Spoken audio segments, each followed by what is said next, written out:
অন্যদিকে বিক্রমপুর রাজ্যে সকাল হতেই রাজকন্যা কণিকা এদিক সেদিক ছটফট করতে থাকে। আজ বা কালকের মধ্যে বাবা ফেরত চলে আসবে, তার আগে আমারও তো একই প্রশ্ন। তবে সে যাই হোক, আমরা দুজন বের হয়েছি, ভালোই হয়েছে।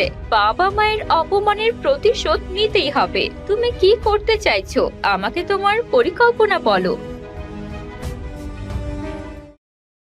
দরবেশকে দেখে মায়া খুবই খুশি হয়। দরবেশ বাবা, আসুন আসুন, রাজপ্রাসাদের ভেতরে আসুন। আমার তো অত সময় নেই, আমি এখান থেকেই তোমার সাথে কথা বলে চলে যাব। আমাকে হিমালয়ের দিকে যেতে হবে, খুব বড় যজ্ঞ করতে হবে, ধ্যানে বসবো কয়েক মাসের জন্য। তবে চিন্তা করো না, আমার হাতে বেশি সময় না থাকলেও তোমার সব কথাই শুনবো। বলো, কেন ডেকেছো? এমন জরুরি খবর দিয়ে কেন আমাকে ডেকে নিয়ে এসেছো? দরবেশ বাবার গলার আওয়াজ শুনে রাজপ্রাসাদে থাকা সকলেই একে একে বেরিয়ে চলে আসে। আরে দরবেশ বাবা, আপনি তো খুব সকাল সকালই চলে এসেছেন। এখানেই বসে কথা বলবেন, নাকি ভেতরে আমাদের রাজপ্রাসাদেও আসবেন? আপনার আপ্যায়নের সুযোগ দেবেন? না না রানীপরি, আমি এখন আর রাজপ্রাসাদে গিয়ে কারো আপ্যায়ন গ্রহণ করতে পারবো না। আমাকে হিমালয়ের দিকে যেতে হবে। তোমরা সকলে ভালো আছো তো? ভালো কাজ করছো তো? চিন্তা করবেন না দরবেশ বাবা, আমরা আগের থেকে অনেক ভালো আছি। এখন আপনি বলুন, আমাদের ঘরে সুখবর কবে আসতে চলেছে? আমাদের যে বড়ই নাতির মুখ দেখার শখ, নাতি নাতনিকে দেখে তাদের সাথে খেলা করব। আমি বুঝতে পেরেছি, তোমরা কোনো চিন্তা করো না। মায়া খুব তাড়াতাড়ি সুখবর দিবে। আর আমি দেখতে পাচ্ছি মায়ার এবার যে সন্তান হবে সে রাজকুমার হবে। আপনি সত্যি বলছেন দরবেশ বাবা? আমার তো বিশ্বাসই হচ্ছে না। আপনাকে অনেক ধন্যবাদ দরবেশ বাবা। হ্যাঁ দরবেশ বাবা, আপনি আমাদের সকলের মনের আশা পূরণ করলেন। তবে এই সুখবরটা আমরা কদিনের মধ্যে পেতে পারি? এই সুখবরটা আমি তোমাদের আজই দিয়ে যাচ্ছি। আসলে আমি ইচ্ছা করে কদিন আগে আসিনি, আমি জানতাম আর দুদিন আগে এলেই হয়তো তোমাদেরকে নিজের মুখে সুখবর দিতে পারতাম না। আসলে মায়াপরী গর্ভবতী। আজ থেকে 9 মাস পরে মায়ার কোল জোরে আলো করে চলে আসবে রাজকুমার। তবে হ্যাঁ, রাজকুমারের যেন কোনো অযত্ন না হয়, তা না হলে কিন্তু রাজ্যের জন্য ভালো হবে না। কি বলছেন আপনি? রাজকুমারীর প্রতি অযত্ন কেন হবে? অবশ্যই তার প্রতি আমরা যথেষ্ট যত্নশীল হব। আপনাকে অনেক ধন্যবাদ দরবেশ বাবা।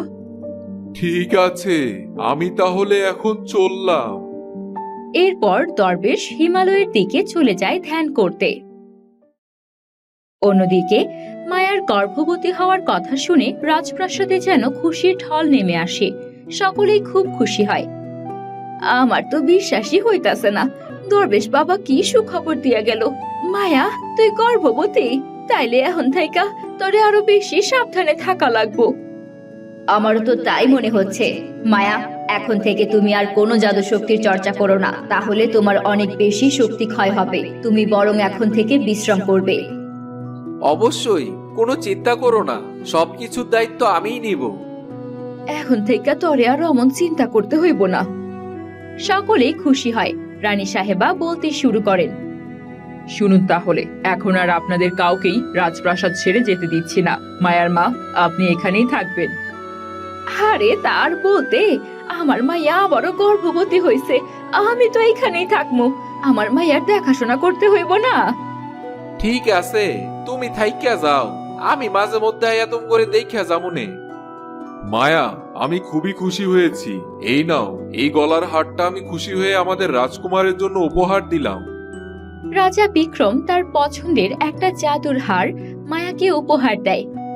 কিন্তু এই হার তো আমি আপনাকে সেই কবে থেকেই পরতে দেখছি বাবা, এখন আপনি এই হারটা দিয়ে দিচ্ছেন কেন? আমি অনেক খুশি হয়েছি, এই জন্যই আমি রাজকুমারকে এই হারটা দিচ্ছি।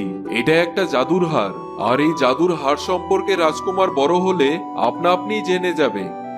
এরপর সকলেই রাজপ্রাসাদে চলে যায় এবং সবাই খুব খুশি থাকে। অন্যদিকে কণিকা আর কুসুম একসাথে সেই রাজ্যে চলে যায়, যে রাজ্যের রানী বিথিকার জাদুকর মা বাস করত। তারা খুব সহজেই রানী বিথিকার জাদুকর মায়ের সাথে দেখা করতে চলে যায়। জাদুকর্ণী তখন একটা জাদুর জন্য ধ্যান করছিল। এমন সময় কণিকা সেখানে গিয়ে বলতে শুরু করে, নানু, আমি কণিকা, আপনার মেয়ে বিথিকার একমাত্র কন্যা। আমি আপনার কাছে বিপদে পড়ে সাহায্য চাইতে এসেছি।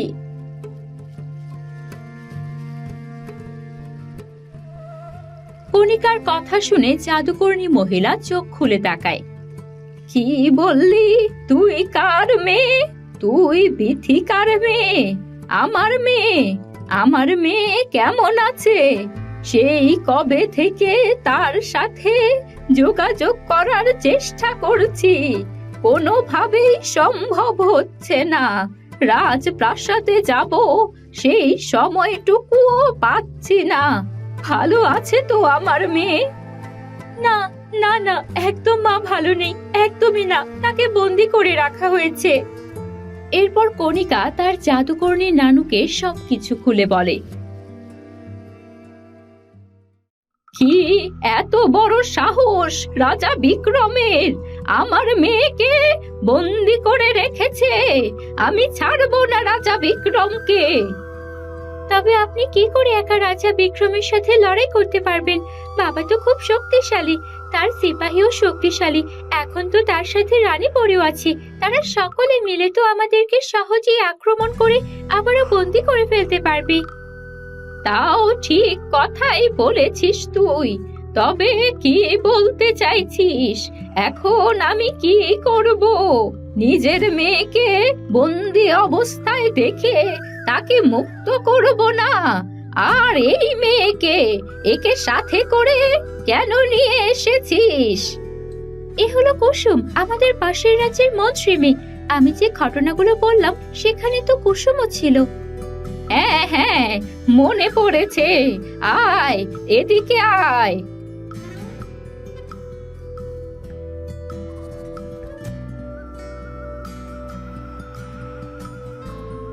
আপনাকে ধন্যবাদ, তবে আমার একটু আশ্রয় প্রয়োজন, আর আমি জাদুবিদ্যাও শিখতে চাই। শুনুন তাহলে, আমি কি চিন্তা করছি, আমাদের এখনই কিছু করা উচিত হবে না। তারপর রাজকন্যা কণিকা তাদের সকলকে তার পরবর্তী পরিকল্পনা খুলে বলে। আরে বাহ, এই পরিকল্পনা যদি সত্যি সত্যি বাস্তবায়ন করা যায়, তাহলে তো আমরা সব প্রতিশোধ একেবারে নিয়ে নিতে পারবো। কিন্তু এটা করতে তো অনেক সময় লেগে যাবে। এত লম্বা সময় নিয়ে করা কি ঠিক হবে? সময় লাগুক, তাতে সমস্যা নেই। তবে যদি আমরা এখন আবারও কোনো কিছুর জন্য প্রস্তুতি নিয়ে সেটা ঠিক মতো সম্পূর্ণ করতে না পারি, আবার বন্দী হয়ে যাই, তার থেকে তো সময় লাগাই ভালো। কি বলো নানু, আমি ঠিক বলছি না? ঠিক আছে, তুই ঠিক কথাই বলেছিস। আমার মেয়ের মতোই বুদ্ধিমতী হয়েছিস। এখন তাহলে চলে যা। তোর বাবা হয়তো যে কোনো সময় রাজপ্রাসাদে চলে আসতে পারে। ঠিক আছে নানু, আমি চলে যাচ্ছি। কুসুম এখানেই থাকবে। আপনি কুসুমকে আমি যেভাবে বললাম সেই পরিকল্পনা অনুযায়ী জাদু শিখিয়ে দেবেন, আর সেভাবেই কাজ করতে থাকো কুসুম। এরপর কণিকা আর সেখানে এক মুহূর্ত দেরি না করে রাজপ্রাসাদের উদ্দেশ্যে চলতে শুরু করে। অন্যদিকে কুসুম সেই জাদুকর্ণী মহিলার থেকে জাদু আর তন্ত্রবিদ্যা শেখার জন্য থেকে যায়। এই তো আর কিছুক্ষণের মধ্যে জঙ্গলের শেষ চলে আসবে। এই জঙ্গল পেরিয়ে রাজপ্রাসাদের প্রবেশদ্বার। আমাকে সেখানে গিয়ে আবারও জামা কাপড় পাল্টে নিতে হবে। দাসীর বেশি আমাকে লুকিয়ে লুকিয়ে রাজকন্যার কক্ষে প্রবেশ করতে হবে। কেউ যেন না জেনে যায় যে আমি এতক্ষণ রাজপ্রাসাদে ছিলাম না। এভাবে লুকিয়ে লুকিয়ে রাজকন্যা কণিকা সফলভাবে চলে যায় তার কক্ষে। অন্যদিকে মায়াদের রাজমহলে রানী পরী এবং রাজা বিক্রম রাজকন্যা চন্দ্রাবতীর সাথে খেলা করছিল। এমন সময় তারা দেখতে পায় রাজকন্যা চন্দ্রাবতী খেলতে খেলতে হঠাৎ একটা ফুল তৈরি করে ফেলে। সে অল্প অল্প কথাও বলতে পারত। তখন রানী পরী এটা দেখে অবাক হয়ে জিজ্ঞেস করে, আরে রাজকন্যা, তুমি কি করে এই ফুলটা এখানে প্রকট করলে? এখানে তো কোনো ফুল ছিল না। রাজকন্যা চন্দ্রাবতী ধীরে ধীরে বলে, কি জানি, আমি তো জানি না।